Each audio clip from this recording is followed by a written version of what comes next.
Très important. 7-21. Yo-yo yam tanubhaktam shadap nashitum ichhati tasya tasat charam shadam tameva vida dhamyayam. Traduction. Selon le demi-dieu qu'un dévot intéressé par le fruit de son action désire adorer avec foi, c'est moi, en tant que l'âme suprême, sise dans le cœur de tous les êtres, qui rend indéfectible sa foi en ce demi-dieu particulier. Commentaire. Le Seigneur Krishna est l'origine de tous les êtres. Il est la source de toutes les qualités et de toutes les diversités connues dans la création entière. Lorsqu'une personne adore un demi-dieu ou suit un chemin spirituel, c'est lui en tant que Vishnu, l'âme suprême, présente dans le cœur de tous les êtres, qui réciproque avec l'adorateur. Il se manifeste alors comme la connexion entre l'adorateur et le demi-dieu, et donne la foi, la force et le fruit à l'adorateur selon sa qualification. Et il existe un grand nombre de demi-dieux qui sont des personnes spéciales dotées de pouvoir par le Seigneur pour régir différents aspects de la création. Ils habitent les planètes de l'univers, et lorsqu'une personne les adore à travers des devoirs prescrits, elle peut atteindre les planètes édéniques et vivre parmi eux le temps correspondant au bénéfice des actes pieux qu'elle a accomplis sur terre. Puis elle doit reprendre de nouveau naissance en tant qu'être humain sur terre. Omaganat Milandasi. Gyanam Janam Shalakaya. Shakshuru Meditam Jena Taisme Shigulavenam. C'est un verset extrêmement important. Parce qu'il nous explique la diversité de la foi et comment le Seigneur suprême y réciproque avec les différentes foi. Les arborigènes, ils adorent des arbres, par exemple. Ils adorent la foudre, ils adorent les nuages. Certains adorent les ancêtres, les esprits qui se mettent dans les statues, dans les arbres, par exemple. D'autres veulent aller au paradis, d'autres veulent se libérer dans le Brahman impersonnel, d'autres personnes veulent atteindre le Seigneur Narayan dans sa demeure éternelle, Ramachandra, Krishna. En fait, c'est le même Seigneur qui comble tous les désirs. Certains désirs sont matériels, certains désirs sont spirituels. Qu'est-ce qui fait qu'un désir est matériel ou un désir est spirituel ? Si nous adorons le Seigneur en étant conditionnés par le corps, nous allons demander quoi au Seigneur suprême ? S'il te plaît, trouve-moi une belle femme, trouve-moi un bel homme, j'ai besoin d'enfants, j'ai besoin d'argent, s'il te plaît, protège-le. Vous comprenez ? C'est lié à quelque chose de temporel. Donc automatiquement, cette demande, elle implique que notre désir, comme il n'est pas pur, on va se diriger vers une adoration qui pourra nous porter ces fruits-là. C'est pour ça que les gens adorent beaucoup les demi-dieux ou sont dans l'action intéressée. Ça veut dire que le Seigneur, dans ce niveau de perception, il n'est pas véritablement visible. Par contre, quand on comprend la nature de l'âme, que l'âme est une personne et qu'elle est différente du corps et qu'elle n'a rien à voir avec le théâtre matériel dans lequel nous sommes embourbés, si on peut dire, alors naturellement, notre requête va être différente. On va s'adresser au Seigneur suprême pour être introduit dans l'éternité de sa réalité, dans sa demeure, dans une forme particulière. On désirera connaître notre forme éternelle, on désirera être libéré. Alors pourquoi certains ont des désirs matériels, pourquoi certains ont des désirs spirituels ? C'est simplement dû aux vies passées, au cheminement de l'âme. Vous ne pouvez rien faire, c'est comme ça, le désir il ne vient pas en claquement des doigts. Comme pareil, si vous voulez être un grand champion, il faut vous entraîner tous les jours, et puis à un moment, ça va venir. Par exemple, vous avez des personnes qui veulent perdre du poids, par exemple, elles s'entraînent tous les jours, elles se disent « Oh, je ne perds rien », puis d'un seul coup, ça commence à venir. Et puis une fois qu'elles ont atteint le poids désiré, elles remangent, puis elles grossissent. On a un cycle sans fin. Ça, c'est l'effort matériel. Donc, naturellement, selon nos vies passées, on a des désirs, on a une nature, on a acquis une nature. Et cette nature, elle nous est donnée à travers 3 influences, les vertus, la passion et l'ignorance. Alors on pourrait dire, mais pourquoi parler de tout ça? Vous savez, l'animal, il ne veut pas comprendre pourquoi il est dans cette situation, c'est pourquoi il y reste. Mais s'il y a la connaissance, à un moment ça fera un déclic. Et vous aurez envie de sortir de cette condition. Srila Bhaktisiddhanta explique que l'énergie matérielle est extrêmement sophistiquée. Vraiment sophistiquée. Elle agit de 2 manières. Elle fait souffrir les êtres constamment. À travers 3 souffrances. Celles causées par les autres êtres vivants. Par exemple, vous avez une vie de famille, les enfants vont crier, arrête de crier. Vous voyez, je veux dire, mais on est tellement habitué qu'on ne voit pas qu'est-ce qui se passe. Les souffrances mentales, par exemple, les souffrances physiques, le froid, le chaud. Le chaud est agréable, puis d'un seul coup, oh, il fait chaud. Oh, puis on se dit, oh là là, c'est trop, là, vous n'avez pas expérimenté. Moi, il faisait 38,8 dans ma chambre. 38,8. Les rideaux fermés et le ventilateur et tout. Hein. Et à un moment, t'as beau boire, tout, donc la chaleur peut donner beaucoup de souffrance. Et le froid, c'est pareil. Au début, c'est sympa, mais après, quand il fait vraiment froid, tu ne peux plus rien faire, c'est pas facile. Il y a très peu de moments où la température est bonne, ou quand elle est bonne, tu as les moustiques, tu as ceci. Il y a toujours quelque chose, dans toute la journée, il n'y a pas un instant où on ne sera pas perturbé. Vrai ou pas? Simplement, il faut être conscient. Si on est comme l'animal, il subit, ça c'est le principe de l'ignorance, il subit sans pouvoir comprendre sa condition. Il ne peut rien faire, il subit. Par exemple, une biche, elle a toujours peur d'être chassée, c'est sa nature. Donc, le moindre bruit, mais ça, elle ne peut pas comprendre qu'elle a peur. Et bien, de la même manière, si on est trop conditionné par l'ignorance et la passion, on ne peut pas comprendre notre souffrance. Et on va même penser, Brahma explique, que cette souffrance, on va penser que c'est du bonheur. Et moi, je vois, quand j'étais jeune, par exemple, quand je vivais dans un gang, j'étais stressé tout le temps, parce que vous voyez des ennemis partout, c'est vraiment un film, hein. C'est particulier de vivre dans un gang, et dans la rue, etc. Et je pensais que c'était le bonheur absolu. Je le pensais vraiment. Jamais j'aurais laissé ma place. Déjà, c'est tellement dur à acquérir, que dire de la laisser. C'est comme avoir des galons à l'armée, quoi. On préfère mourir. Mais mourir pourquoi? Vous comprenez? Pour quelque chose qui nous fait souffrir. Et bien en ce moment, on est dans cette situation. On veut mourir pour quelque chose qui nous fait souffrir, quelque chose qui va disparaître. Et c'est une réalité. On est tous dans cette situation. Parce que l'univers matériel n'offre pas mieux. Donc, pourquoi cette connaissance, elle nous vient? C'est pas qu'elle vient pour qu'on puisse déprimer. Avant, je réalisais pas que je souffrais, maintenant je souffre. Je souffre. Vous comprenez?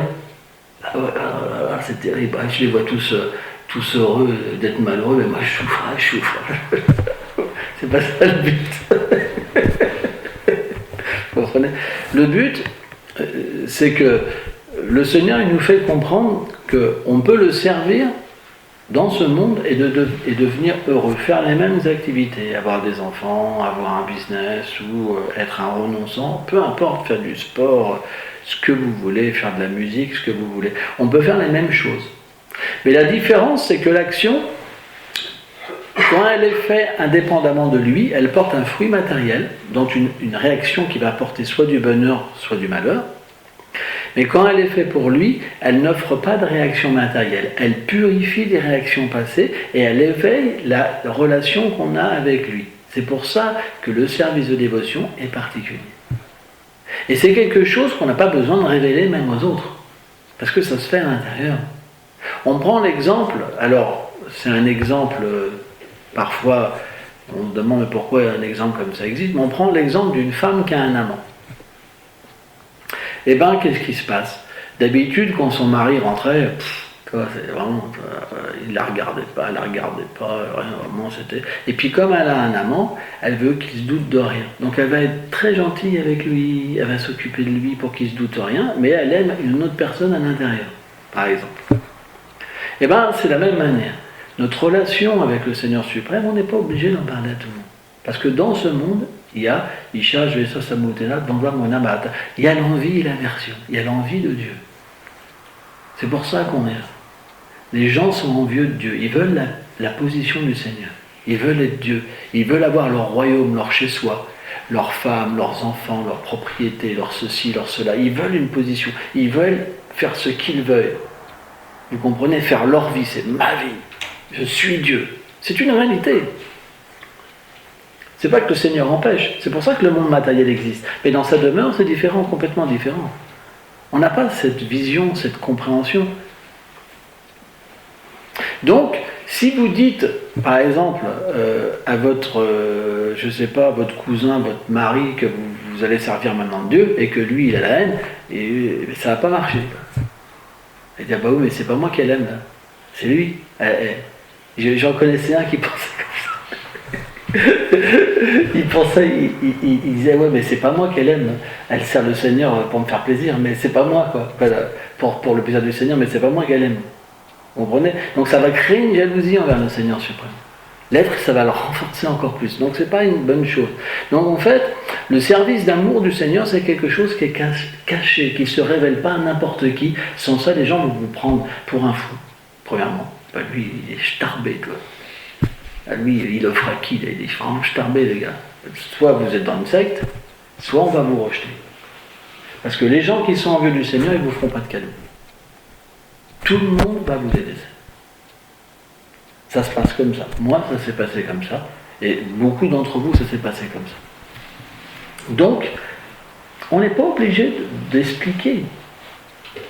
Comme de la même manière, quand vous avez des secrets dans votre cœur, c'est pas que vous les voilez à tout le monde. Eh bien, il y a des choses qu'on ne peut pas. Même à des gens qu'on a un certain rapport dans ce monde, on ne peut pas parce que c'est des choses qu'ils n'accepteraient pas. Ça casserait notre relation instantanément. Parce que l'aversion et l'envie du Seigneur, c'est puissant. Et des gens qui vous aimaient, ils se mettent à vous rejeter puissamment. Et c'est vrai. Moi, j'ai vécu ça profondément. Et c'est pas facile. Tout le monde m'a rejeté à un moment, quoi. Alors, bien sûr, le Seigneur explique que c'est une grâce. Parce que sans ça, on ne pourrait pas se détacher de ce monde et voir la réalité de ce monde. Donc c'est pourquoi, dans le service de dévotion, tout est une bénédiction. Mais quand même, c'est un art de servir le Seigneur sans déranger les êtres vivants. C'est important. On n'est pas là pour déranger. Par exemple, hier j'ai posté une vidéo de yoga. Je n'ai pas parlé du service de dévotion, je n'ai pas parlé du Seigneur suprême, voilà. J'ai juste posté quelque chose pour que des gens puissent au moins s'apaiser. Chanter le home, trouver la paix, essayer d'avoir une introspection, sortir de la haine, sortir des rancœurs, au moins qu'ils deviennent conscients de leur état intérieur. Au moins ça, pour qu'ils puissent progresser. Et il y a un de nos frères qui a fait un commentaire, il m'a appelé Gouroudev en commentaire. Donc je lui ai laissé un message ce matin. Je lui ai dit, tu sais, si tu fais ça, les gens, ils vont penser quoi? Ils vont penser que je suis un gourou, que je suis là pour tricher les gens, pour ceci, cela. C'est pas notre but. Notre but, il est d'aider les gens. Pas de montrer quelque chose. Pas d'afficher quelque chose. On ne vit pas pour kidnapper les gens. Quand je parle comme ça, je le fais de bon cœur, je le fais comme un ami, pas comme quelqu'un qui veut récupérer des êtres, vous comprenez? Faire un plan pour leur parler à un certain niveau, après un niveau supérieur, puis après les capturer avec un filet. C'est pas ça mon plan. C'est que, comme je comprends que chacun, dû à sa vie passée, il a une conscience, je vais les aider selon leur conscience, et pas essayer de les capturer, mais plutôt de les diriger vers quelque chose qui va être bon pour eux. Vous comprenez? C'est ça un Vaishnav. Un Vaishnav, bon je ne dis pas que je suis un Vaishnav, mais un Vaishnav, il aide les êtres selon leurs capacités. Parce que si vous leur donnez plus, ils ne pourront pas le vivre, et ça va détruire même la foi qu'ils avaient avant. Krishna explique ça. Il dit qu'un gyani, celui qui a la connaissance de l'âme, s'il dit à quelqu'un qui est au niveau de l'action intéressé, ça veut dire qu'il adore Dieu pour des biens matériels, il lui dit mais tu sais, c'est nul ce que tu fais. Pourquoi c'est nul? Attends, t'es l'âme. Si tu demandes des biens matériels, c'est temporaire, t'as rien compris. Ah ouais, j'ai rien compris. Ah t'as raison, c'est nul c'est toi. Donc qu'est-ce qu'il va faire? Il va commencer à pratiquer, mais il va sentir mais moi c'est pas mon truc, je suis pas qualifié pour ça. Donc qu'est-ce qui va se passer? Il va abandonner la voie supérieure et il va délaisser la voie inférieure parce qu'il aura compris que c'était nul. Et il va se retrouver livré à lui-même, comme un faisceau de paille qui est ballotté dans une rivière. Donc notre but, c'est de devenir des amis. C'est très important. Pourquoi des voies comme le bouddhisme existent? Pourquoi des voies comme le christianisme existent? Pourquoi des voies comme l'islam existent, etc., etc. C'est parce que les gens ont des qualifications différentes. Mais si vous regardez, quand la qualification n'est pas assez forte, quand elle est au niveau du corps, ils vont se battre entre eux. Oui, moi je suis de telle institution, c'est moi qui ai la vérité, lui il est dans l'erreur. Regardez les guerres de religion, regardez les conflits entre institutions, les conflits entre gourous. C'est que ça dans ce monde. Ils vont tous vous dire, ouais, lui il est dans l'erreur. Mais ils en savent quoi? En fait, il n'y a que l'âme libérée qui peut comprendre que, parce qu'il a expérimenté au-delà de la religion, il comprend que c'est la même personne qui est derrière toute chose. C'est pourquoi on doit aussi expliquer cette vérité. Parce que la paix est importante. Bien sûr, la paix, c'est la vertu. Mais la paix est importante parce que les gens doivent trouver la paix pour se poser des questions. Ils doivent avoir du temps pour réfléchir, pour trouver l'introspection, pour comprendre qu'ils sont différents du corps, pour comprendre que le bonheur, il est à l'intérieur et pas à l'extérieur. Ça, c'est la vertu. Celui qui est dans la vertu, il peut fermer les yeux et trouver le bonheur, un bonheur incommensurable dans son cœur. Et ça, c'est rien du tout. C'est rien comparé à ce qu'une personne peut expérimenter quand le Seigneur vient le chercher et qu'il réalise sa forme éternelle et qu'il entre dans la demeure suprême. Mais qui est qualifié pour ça? C'est pourquoi le Vaishnavisme, la voie qu'on pratique, elle nous permet de comprendre les voies en général. Et elle nous permet de comprendre, d'être sensible à la qualification des êtres. Donc pourquoi détruire la foi des gens pour, comment dire, montrer quelque part qu'on est supérieur? Finalement, ça voudrait dire qu'on est inférieur. Vous comprenez?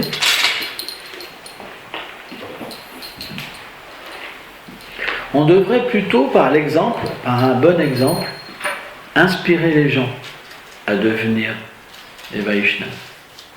C'est pourquoi on dit Acharya, une personne qui enseigne par l'exemple. On devrait tous devenir des Acharyas. Il n'y a pas qu'un Acharya. On devrait tous être des Acharyas, des représentants du Seigneur suprême. Et ça, c'est possible que si on montre un bon exemple. Et montrer un bon exemple, c'est difficile. Parce qu'on n'est pas parfait. Mais est-ce que parce qu'on n'est pas parfait, qu'on ne doit pas montrer un bon exemple? Maintenant, je vous pose la question. Alors, moi, je ne suis pas parfait, donc... moi, je ne suis pas parfait, donc... moi, c'est pas moi de montrer l'exemple. Est-ce qu'on va progresser de cette manière-là? Je vous pose la question. Est-ce que, par exemple, toi, Gopal, si tu penses que tu n'es pas parfait, que tu ne vas pas montrer l'exemple, est-ce que tu vas progresser? Non. Notre but, il est de montrer un bon exemple, de vouloir devenir un bon exemple. Pas pour qu'on nous adore, mais pour le plaisir du Seigneur suprême. Quand on agit, moi je me rappelle par exemple quand j'étais jeune dévot, dû à mon passé, j'étais parfois dur, ça m'arrivait encore d'être dur, et d'être violent des fois. Et ça me faisait beaucoup souffrir, parce que je rêvais d'être une bonne personne et d'aider les autres. Et je me rappelle, des fois je passais la nuit à pleurer à cause de ma condition. C'était extrêmement difficile de la vivre. Et donc, graduellement, même si on est imparfait, mais parce qu'on veut être quelque chose de bon pour le Seigneur, on veut être son serviteur, et on veut que sa communauté soit belle, c'est ça notre but, eh bien on va se rectifier, parce qu'il y a l'amour. Et le Seigneur suprême, puisqu'il est dans le cœur, pas gentil petit pauvre, il est dans le cœur, il va donner la force, il va donner la connaissance, il va donner l'amour pour qu'on puisse devenir qualifié. C'est très important. Mais si à l'intérieur de vous, vous êtes que dans l'action intéressée, ça veut dire que vous vivez dans le temps parce que c'est un bon plan, parce que de toute façon vous ne pouvez plus faire autrement, vous serez en conflit. Moi je vois des dévots qui ne veulent pas parler à l'autre parce que ça va leur être important. Mais c'est un serviteur, il ne voit pas qui est qui. Il voit simplement son service. Et il se met à aimer les êtres. Il ne discrimine plus. C'est ce qu'on appelle l'équanimité spirituelle. Il ne discrimine plus. C'est quelque chose qui est important à comprendre. Et à partir de là, une communauté, si tout le monde agit avec ces consciences-là, il n'y a aucun problème. C'est le monde spirituel. Donc si, en ce moment, on rencontre des problèmes dans notre communauté, c'est parce qu'il y en a qui ne sont pas des serviteurs, mais qui sont des maîtres. C'est pour ça qu'ils ne peuvent pas voir la nature du temple du Seigneur, ni la nature des mortis, ni la nature du saint. Que dire de voir les divertissements du Seigneur et voir sa forme, etc. C'est impossible. Tout est caché quand on est le maître. Il faut l'humilité, la petitesse. Quand vous êtes humble et que vous êtes un serviteur, alors le vrai maître se révèle. Ce n'est pas possible autrement.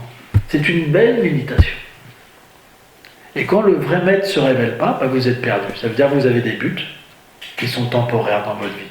Parce que si le Seigneur ne se révèle pas, vous ne pouvez pas avoir le désir d'avoir une relation d'amour avec lui. Donc il va y avoir d'autres désirs qui vont être là. Par rapport à vos vies passées, vous allez voir par exemple une belle fleur, ah, je vais faire un jardin de fleurs, bah, je vais faire ci, je vais faire ça, mais le désir d'une relation d'amour ne viendra pas. Vous comprenez ? Le principe, c'est très subtil et aussi compréhensible. Et c'est pourquoi le service de dévotion, bien qu'il y ait le sentiment, bien qu'il y ait l'amour est présent, ce n'est pas un mouvement de sentimental, parce qu'il y a la connaissance. Il y a le moyen aussi technique de développer l'amour.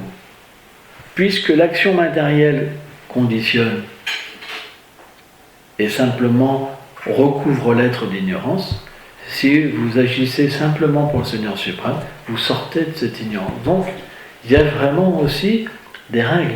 Et ces règles-là, elles marchent. Et c'est pour ça qu'on a la foi.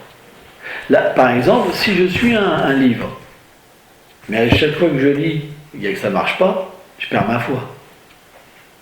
Mais si je commence à lire, à mettre en pratique, et que cette pratique-là, elle me donne un résultat, automatiquement ma foi, elle grandit. Donc on n'est pas des sentimentalistes. Ce n'est pas possible de tout abandonner. Ce n'est pas possible de réaliser qu'on n'est pas le corps, juste avec des sentiments matériels. Par exemple, je me concentre, je suis pas le corps, je suis pas le corps, je suis pas le corps, et puis il y a le pain au chocolat qui arrive là, l'odeur, tu sais, dans le cerveau qui arrive dans le cœur. Vous comprenez, c'est pas possible. C'est pas possible. Mais par contre, servir le Seigneur, lui offrir de la bonne nourriture, après manger les restes, c'est plus facile. C'est pour ça qu'il y a un principe dans notre culture de danse, où on festoie, etc. Parce que ça doit être aussi vivant, ça doit être aussi joyeux. C'est quelque chose qui est important. Bienvenue. Hein? C'est quelque chose qui est très important. Vous voulez une chaise? Non. Vous voulez vous asseoir? Bah, donnez-lui un petit coussin.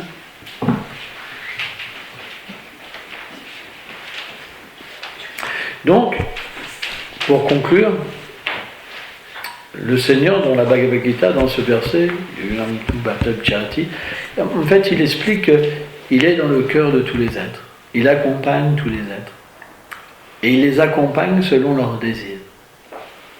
C'est lui qui donne la foi. C'est lui qui donne la force. C'est lui qui donne le fruit de toutes les adorations. C'est pourquoi un véritable dévot de Dieu, il devrait avoir le respect pour toutes les foi. C'est quelque chose qui est important. Il devrait respecter toutes les foi, même si c'est difficile. Parce que tant qu'on est conditionné à un corps, qu'on pense être musulman, qu'on pense qu'on est chrétien, qu'on pense ceci, qu'on pense cela, on va naturellement, au début, pas pouvoir apprécier tout le monde. Mais c'est un devoir de comprendre que le Seigneur accompagne tous les êtres dans toute leur foi.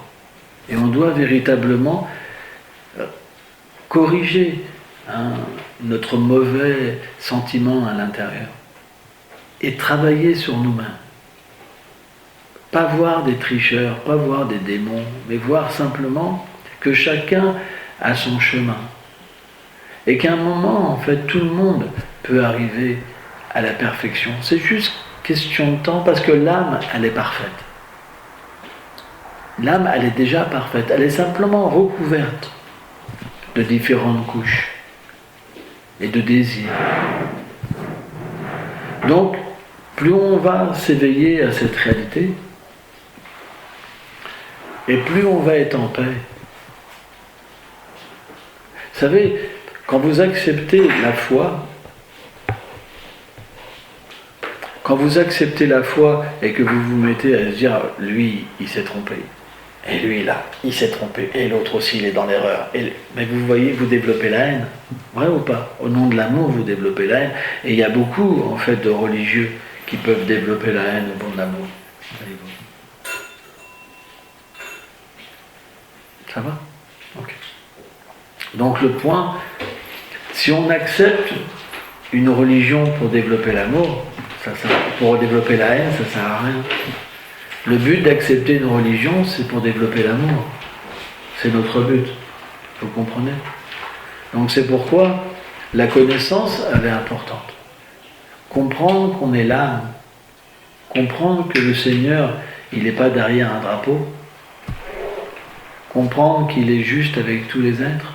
Comprendre qu'il est égal. Qu'il favorise personne, mais simplement il réciproque avec les êtres vivants. C'est quelque chose qui est extrêmement important à comprendre. Parce qu'à partir de là, on va se mettre à comprendre le Seigneur suprême, notre relation avec lui, et puis comprendre les autres, les apprécier.